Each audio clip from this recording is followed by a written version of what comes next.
greatest of all battles has raged for more than 500 million years. Predators and prey locked in mortal combat. Survival demands innovation. But in any arms race, new weapons prompt countermeasures.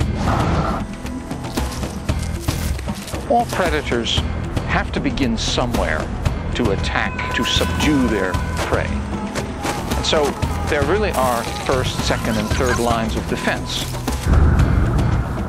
Scientists in the war zone are discovering that deadly struggles for survival drive animal evolution to a greater degree than they ever imagined.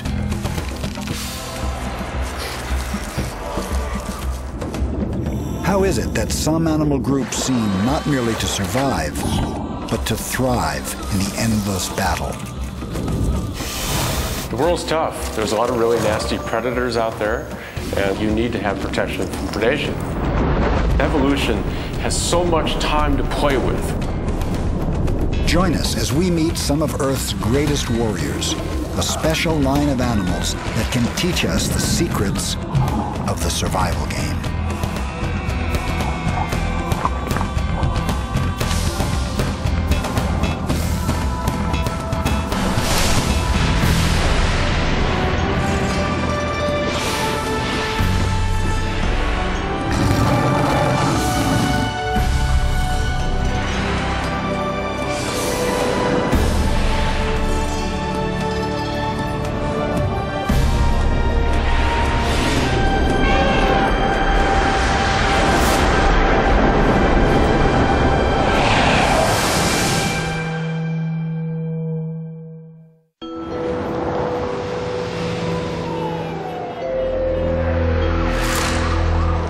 No place on Earth is free of danger. Even civilization is a jungle of hazards, some armored in steel. For all our safeguards, each one of us must be ever vigilant, or disaster can result. Even in our human world, survival is never completely secure.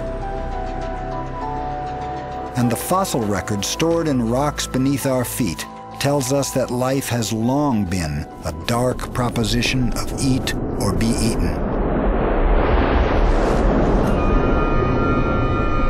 450 million years ago, the ancient sea was a battlefield. Tough-skinned trilobites were among the most abundant animals. Their numbers were decimated when new predators grew as large and fierce as sharks. The giant nautiloid had a rock-hard shell, a mass of writhing arms, and a killer beak. It dominated the sea. But competitors were evolving as well. Huge sea scorpions were ready for battle, armed with razor-sharp claws.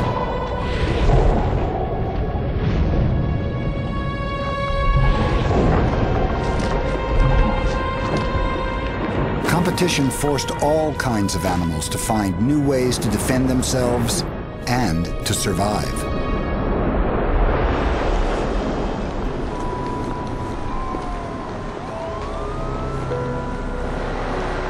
How has this ongoing arms race, a struggle begun hundreds of millions of years ago, affected the shape of life as we know it today?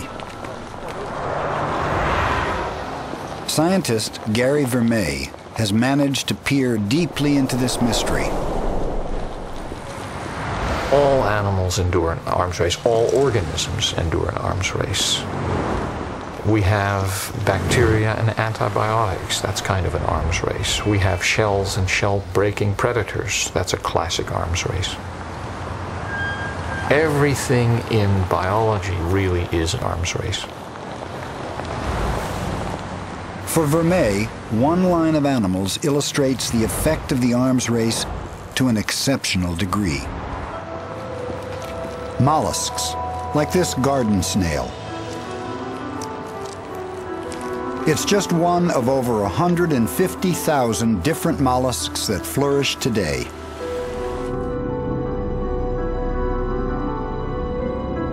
But when they first appeared, over 500 million years ago, mollusks were but tiny creatures, inching around under a protective shell. How did the struggle for survival create so many variations on their original body plan? I think that a body plan can be pushed incredibly far. When you think about mollusks, they're everything from slow, tank-like snails to very, very fast squid, which have large brains and very, very good eyes. There is virtually nothing that you can't do with a molluscan body plan. It may take evolutionary time to get there, but you can get there.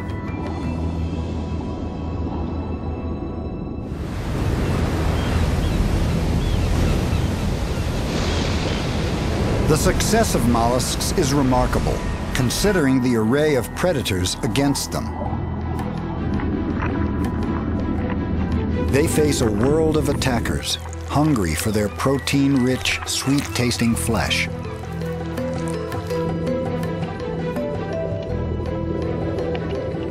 But mollusks have survived, because their body parts manage to change as new challenges arise.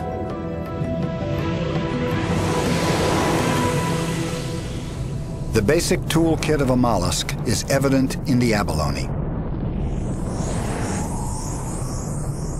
Most mollusks have some kind of foot. For many, including the abalone, the foot muscle bestows mobility.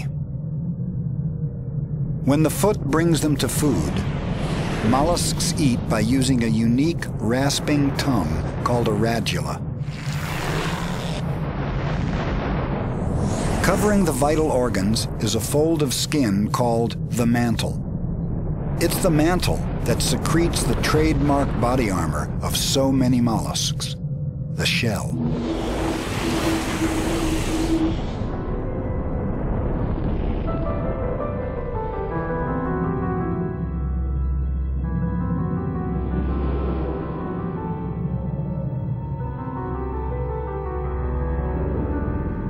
For me, the most amazing thing about mollusks is I suppose, their sheer beauty.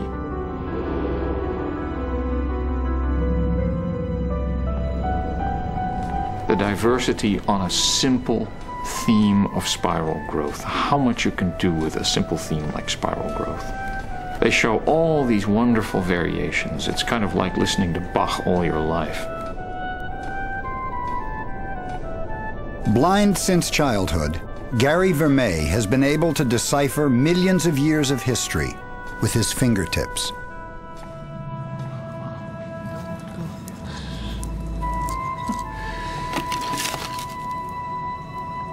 His fascination with shells began at the age of 9 in a moment of wonder.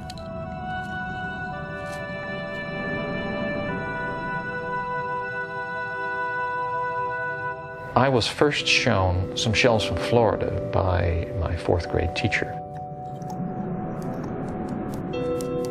I was overwhelmed with their beauty. You know, they had such smooth interiors and such rather nicely sculptured and shaped exteriors. The contrasts were beautiful, the ribbing was even, and the whole thing just struck me as a real work of art. And I never turned back. I mean, that was, for me, the beginning of a career, really. Hi, Garrett. Hi. How are you? Oh, fine. I have the Ferrari. Oh, good. Like a detective, Vermeer searches for clues to the stories hidden in shells. His work has revealed the life and death struggles these animals face.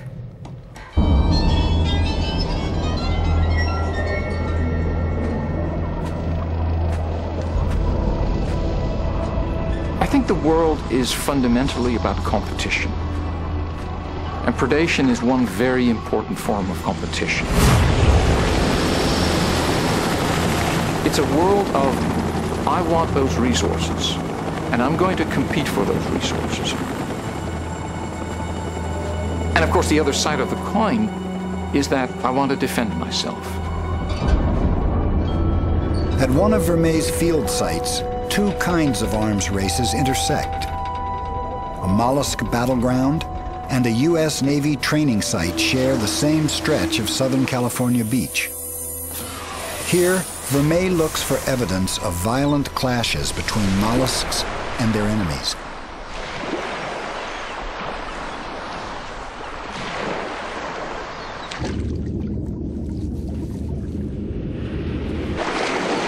Well, a dead piece of Calliostoma seems to have been broken by some animal. It's just so cleanly cut off. The shell was at some point insufficient as a defense against breakage. It would be the evidence of failure.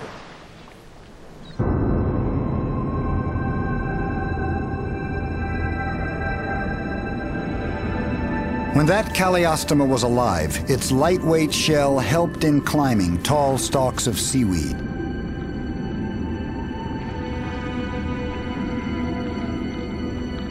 But on the sea floor, a thin shell offers little defense against a powerful shell breaker.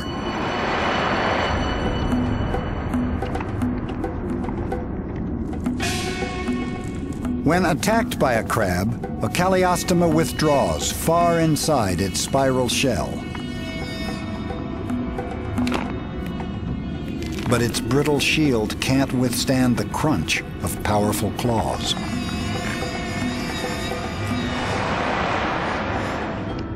One thing that I learned very early on is that no design in biology is ever perfect. And so there will be shells that are not up to the challenge, and there will be shells that are. An abalone spends most of its life clamped to rocks. But when escape is necessary, its muscular foot sets out across the bottom.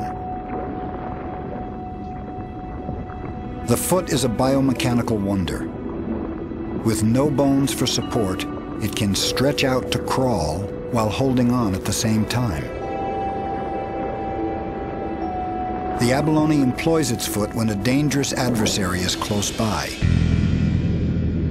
such as the many-armed predatory sea star Pycnopodia.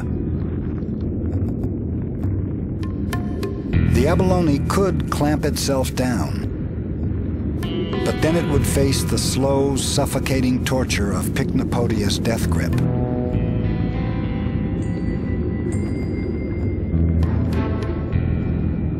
So the abalone, using just one foot, attempts to outrun Pycnopodia, which has more than 10,000 tube feet, all moving with lockstep deliberation.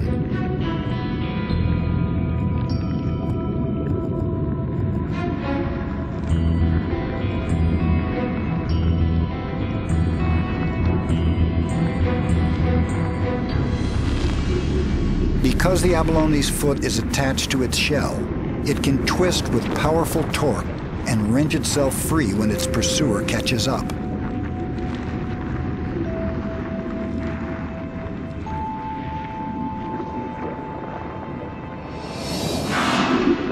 But as it flees, the surge flips it over,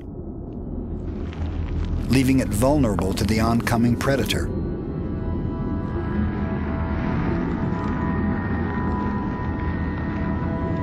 With time running out, the abalone must get a suction foothold and right itself.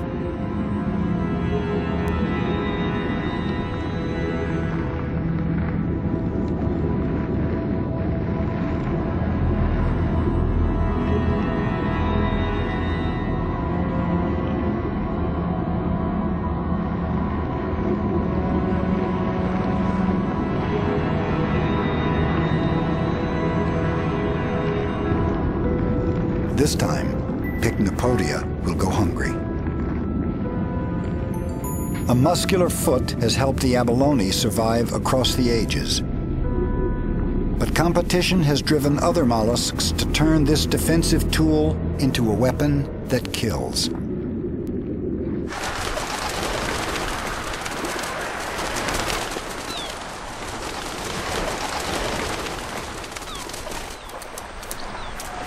Along the shallow edges of the sea, shelled mollusks sometimes congregate in great numbers.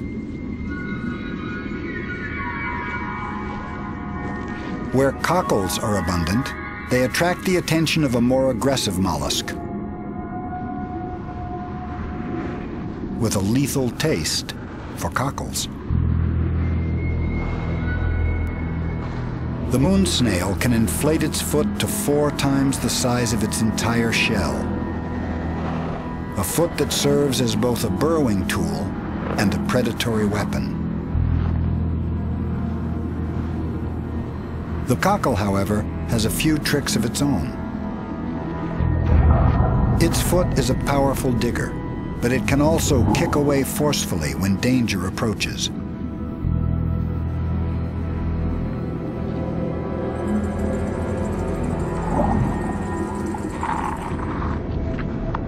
To succeed, the moon snail must grab the cockle and hang on while its victim tries to buck itself free.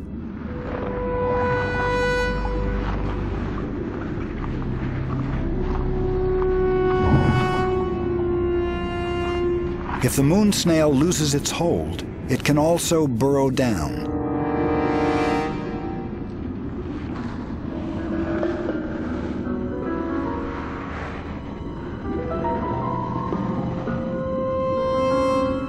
And surprise a buried cockle.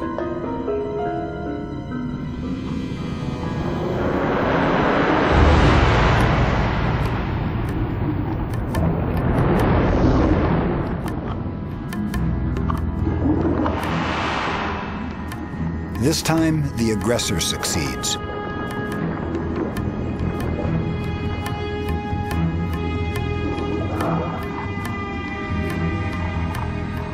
The moon snail's enormous foot begins to smother the hapless cockle.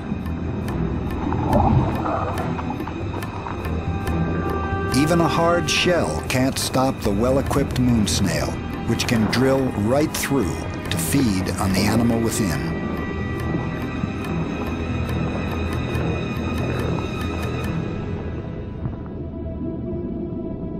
The need to procure a meal is a driving force in nature's arms race, and mollusks have evolved an astonishing variety of feeding tools for the job. Peering inside an abalone's mouth, we can see one of nature's brilliant and bizarre creations. It's called a radula, a rasping ribbon of teeth like a chainsaw blade. In some mollusks, these teeth contain a hard iron mineral that grants them supreme durability.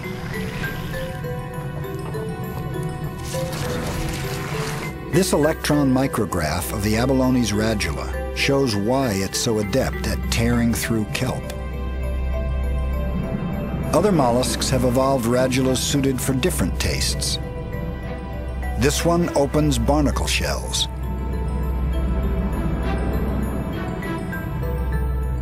This one can scrape through animal flesh.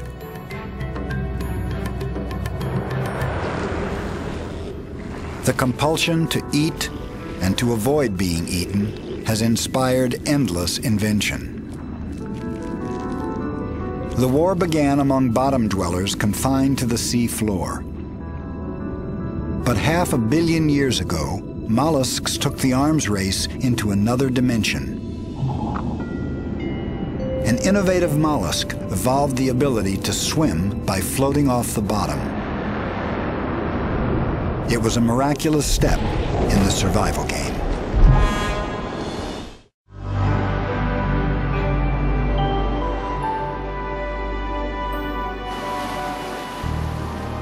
In the South Pacific, near the island of New Caledonia, an enormous coral reef has been growing steadily for millennia. The reef drops off suddenly here, descending more than 1,000 feet. These tropical waters teem with animals, and living alongside them is an amazing survivor. One of a few remaining nautiloids, a line of shelled mollusks that managed to rise up from the sea floor. I was trained as a paleontologist, and yet the animals I study, ancient nautiloids, were to me but impressions in rock, and I really needed to see the living animal. And then I heard that there was one place on Earth where not only could you trap them, but if you were a diver and you were willing to dive at night outside the reef, you could see them. Down we go. Led by paleontologist Peter Ward, a team of scientists has come to New Caledonia in search of the chambered nautilus. Rarely seen, it rises from its deep home only at night to search for food. Nautilus is an indication of an animal that has survived a world that has gotten more and more dangerous.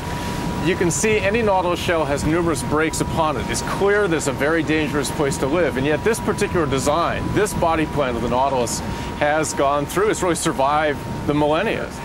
Not many of his brethren did. But can they find such an elusive creature?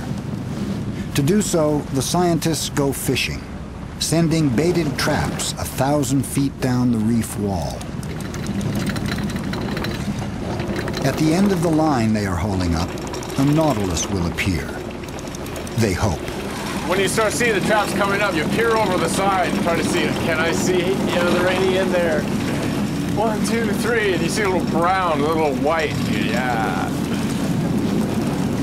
Of course, the opposite of that is you raise it up and it's empty, and they're going, oh, 4-letter word. Oh, 4-letter word. Oh, 4-letter word. Yes, there we go. That's all. Here we got nautilus. That's all. 2. We got a deep water shark. Like living fossils, 2 nautilus are in the first trap. Yes, yes, yes.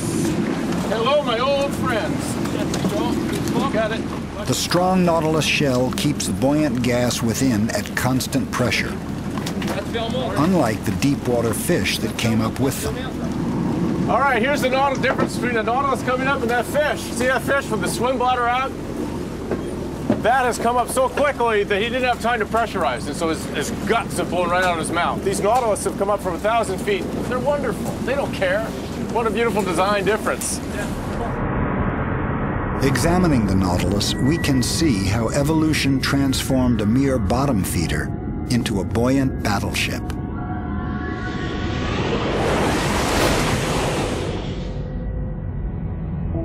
At its head, a mass of 90 or more muscular tentacles can extend from sheaths to seize its prey. Nautiloids found a way to swim by jet propulsion. Water is taken in and rapidly forced out of a funnel that steers and propels the nautilus. It evolved from the ancient foot to become like a flexible exhaust pipe that also serves as a rudder. A thin sheet of muscle, the mantle, surrounds the internal organs, while at the same time secreting the hard calcium layers of its famous chambered shell.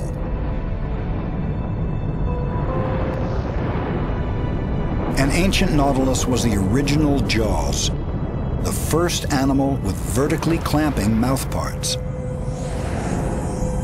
Within this jaw is its radula, with teeth that can shred a lobster's discarded shell.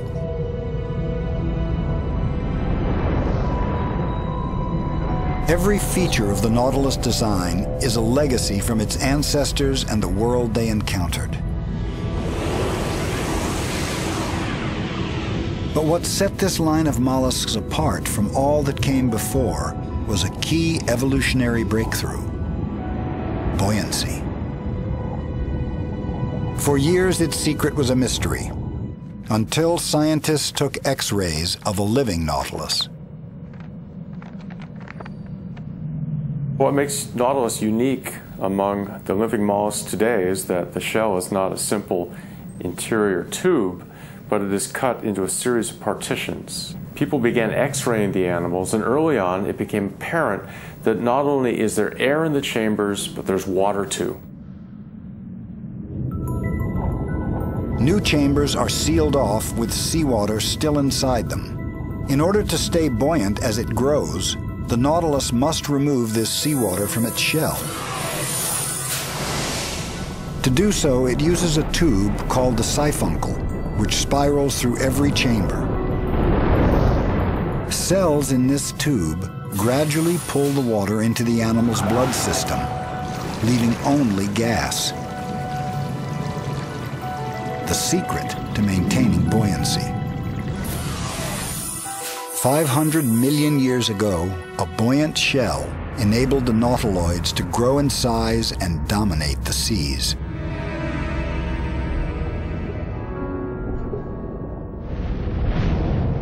So let's imagine now we're back right where the first nautiloids appeared. The biggest, most complex, most common animals in the oceans are trilobites, and the majority of these are on the bottom. So now we evolve a large shelled predator that can swim like a fish. And let's imagine what airplanes did to warfare, and the Nautilus was the first armed airplane that could swoop down, grab its prey, fly off. Can you imagine the havoc on these sea bottoms? Oh my gosh, what's that? Crash! And your food. The last remaining descendants of these ancient warriors, equipped with many of the same weapons, still exist. Today they have become reclusive creatures, dwelling in the ocean depths. To see a nautilus swimming in the wild, Peter Ward must dive at night, when they rise to the reef under cover of darkness. French underwater photographer Pierre Laboute will join him to search the shadowy nighttime sea.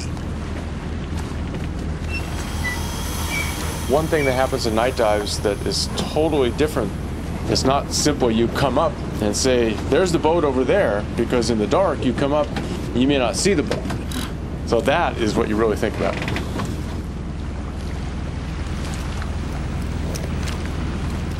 With luck, before their flashlight batteries give out or their air tanks run empty, they'll meet a nautilus on its way up the reef.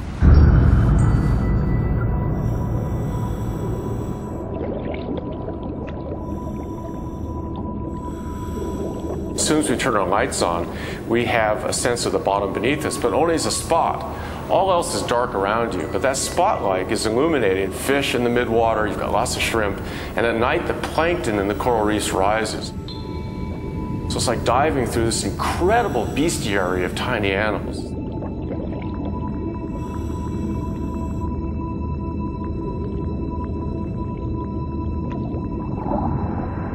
That cliff, when you go over the edge, you just see blackness. And you shine your light down there, well, there's no bottom down there. Well, it's down there, but it could be 1,000 feet down. So you're looking really over the edge. And the nautilus are living down there. So the extraordinary thing is to sit on the edge of that cliff at 100 feet, let's say, and you see these very faint white things coming up to you from the deep. The most extraordinary feeling.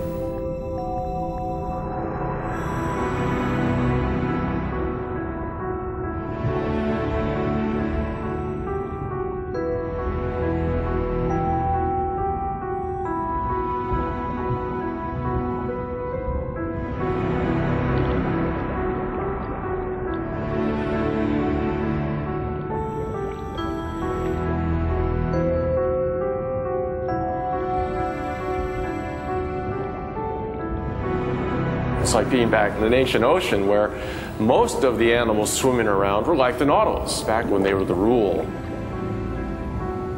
And to finally see them swimming about, and I just had this sense that this is not some ancient, slow, stupid creature. This is a survivor. It's a survivor for a good reason. You don't last 500 million years if you're poorly adapted.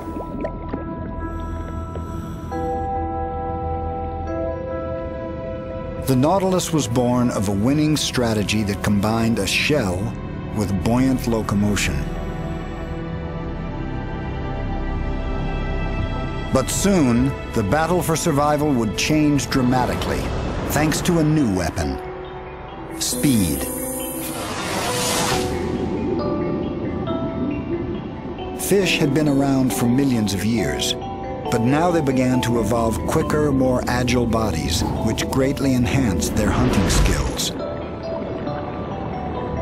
In time, the floating fortresses were outgunned.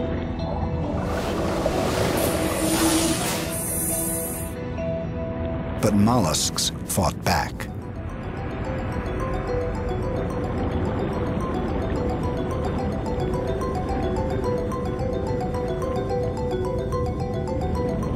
Once again, mollusks retooled. One line embarked on a risky scheme. It would gain speed by forfeiting more and more of its heavy protective shell.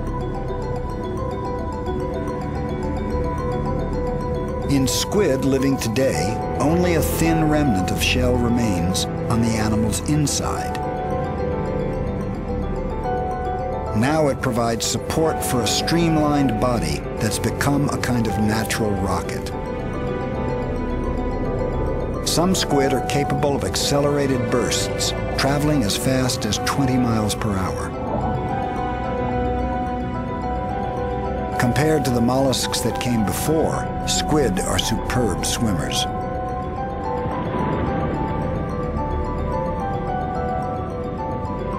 They improved on the jet propulsion system of nautiloids, sucking water into their body, then expelling it forcefully. And over time, they evolved a mantle wall that was muscular and strong. Elastic fibers in the muscle intensify the recoil that expels the jet of water.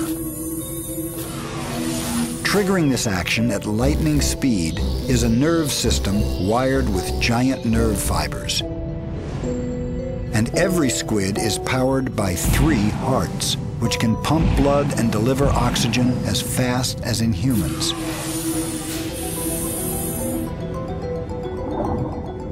The demands of the survival game pushed this line of mollusks a long way from their snail-paced origins. But beyond their speed and evasive maneuvers, squid went even farther, venturing into the deep sea. Some have evolved to live so deep that they are below the reach of many predators. To study them, scientists deploy remotely operated vehicles into the deep submarine canyons of Monterey Bay, California. Strange species of squid rarely seen before have been captured on film.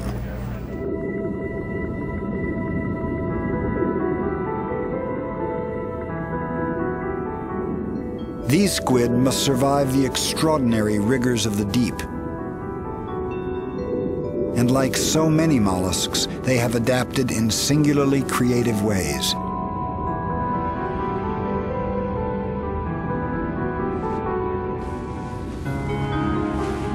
The vampire squid, named for the web of skin that looks like the cape of Dracula. With strange eyes and paddle-like fins, it seems to have pushed the mollusk body plan to its limits.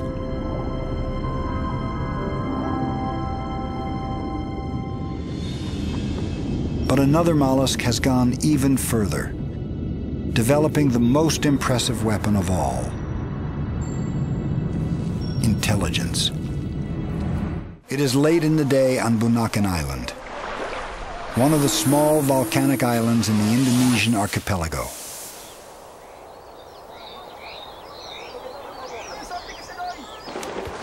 The village fishermen have returned with a good tuna catch brought in by nets. But they enter the sea themselves in order to catch an especially clever prey.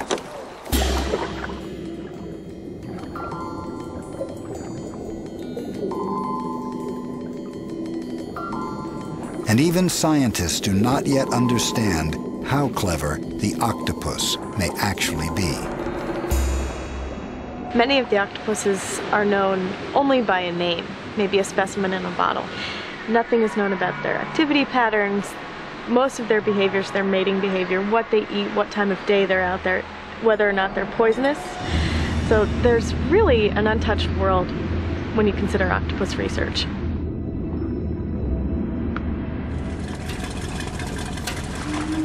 Chrissy Hufford is a graduate student who has come to Indonesia in search of little-known octopuses.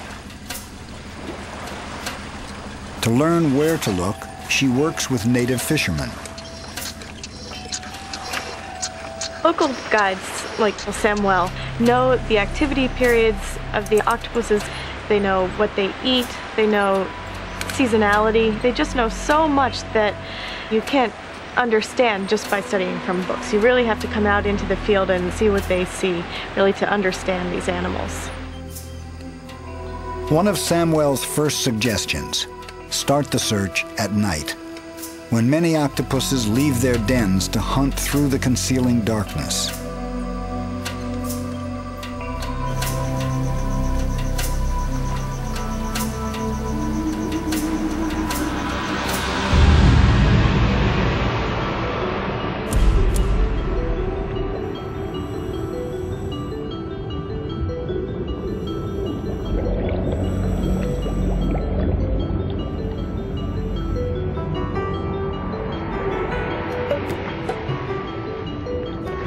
One clue that I pick up that they are intelligent is when I dive and I find them, I can see that they've already found me first. I can see their eyes watching me and following me. The first octopus they encounter emerges eyes first. It is the wonderpuss, named for its dazzling color displays, which stand out from the bland surroundings. In some ways, octopuses break the rules of what many people picture the typical invertebrate to be, which is not very aware of the environment. Octopuses are incredibly curious. They have a great sense of vision, chemoreception. They're very aware of their environment. And they have to be. Descended from swimming ancestors, octopuses return to live on the bottom. A tremendously risky move for an animal without a protective shell. To survive there, the octopus made dramatic changes to the mollusk body plan. And its wily behaviors have captivated Chrissy Hufford.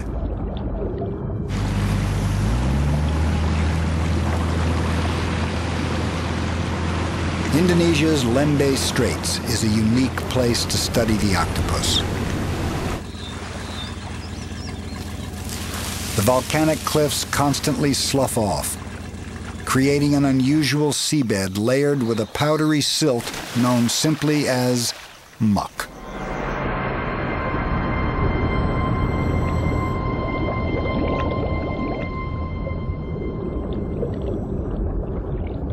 Diving in this muck takes some getting used to. And for marine animals, it seems a barren setting with few places to hide.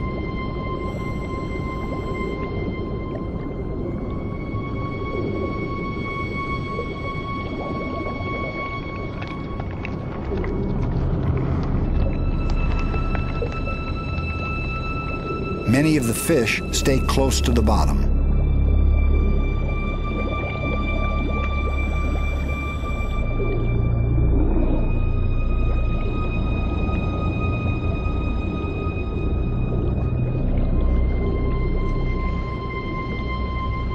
Scorpionfish does more crawling than swimming.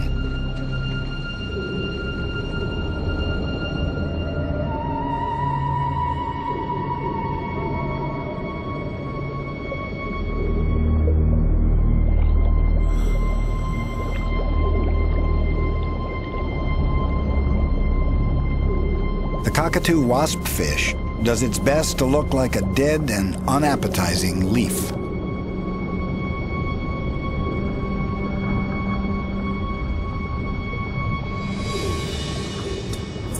In this watery desert, the clever octopus exploits any safe haven it can find.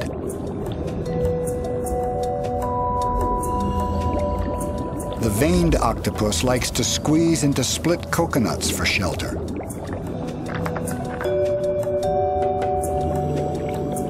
Scientists have long marveled at the extraordinary ability of the octopus to compress itself. Octopuses are incredibly fluid animals. Since they're not restricted by bones or a shell, they can really take up any of the space that's around them in any way they choose.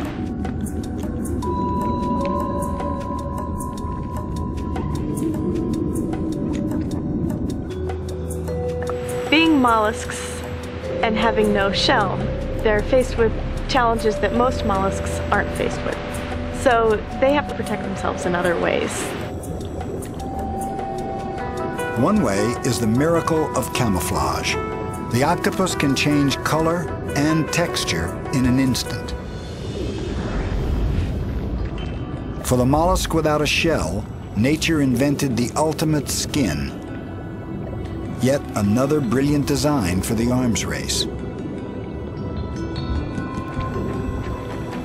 They are able to make their skin very bumpy or pointy, or in some areas, and flat in other parts of the body. They can change the color. It's very instant. They can change from looking like a rock to looking like a clump of algae, which is absolutely incredible in my mind. Behind this gift for disguise is a large brain powering tens of thousands of color patterning cells in the skin, called chromatophores, which contain tiny sacs of pigment able to expand at the twitch of a nerve impulse. Just below are cells that act like mirrors, allowing the octopus's skin to reflect iridescent colors. A color pattern appears when the chromatophores are expanded. When they contract, the white or reflecting cells are revealed.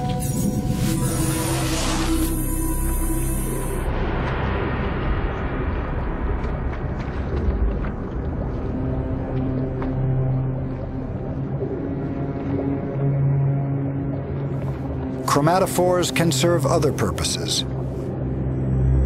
The poisonous blue ring octopus flashes its colors as a warning. Well, blue rings are one of the few octopuses that are deadly to humans, and this is warning coloration because they are so venomous. It's always very, very important to keep your distance, or if you do approach them, to approach them with an understanding of how quick and aggressive they can be. The range of colors and body shapes and behaviors being made by these animals, it's just absolutely out of this world. And when you dive in this area, you just feel like under every rock is a surprise.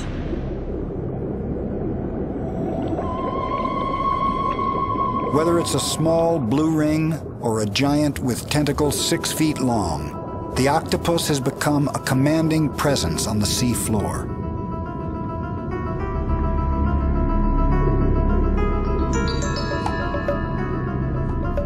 Its early ancestors were at the mercy of shell breakers, such as crustaceans. But the arms race has taken the mollusks a very long way.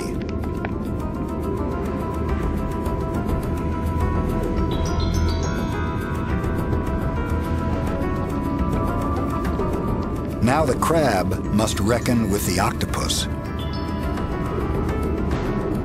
An adversary equipped with intelligence, an awesome ability for disguise, and a devastating 8-armed attack.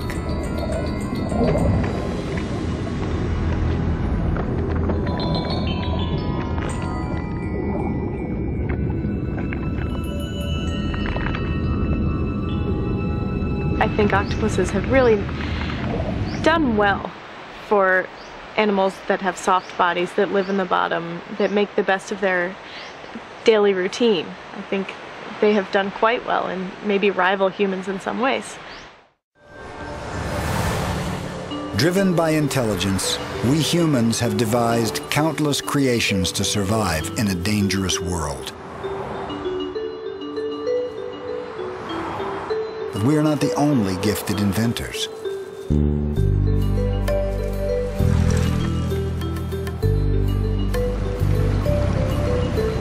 One wonders why some animals last for huge amounts of time and some go extinct very quickly. The nautilus is just a great design. A humble clam, a beautifully evolved squid, or a nautilus, we can tell that certainly they all evolved from a single common ancestor. We see structures which definitely unite them as a single group. It's a mollusk.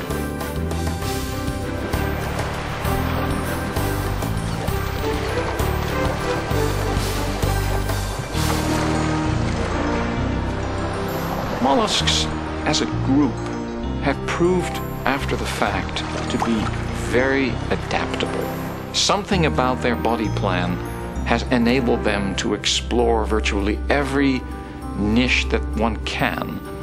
They have managed to find their way to almost every kind of environment in the biosphere today.